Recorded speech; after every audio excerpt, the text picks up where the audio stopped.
qarg'avu asada qichqirib beun bulbuliga qarab men bulbulman deydi.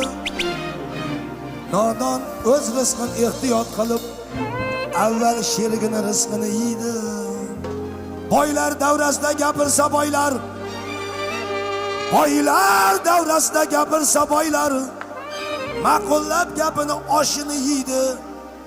Bilmasdan gapini gapirsa nodon, gapirma bu gaplar senga emas deydi.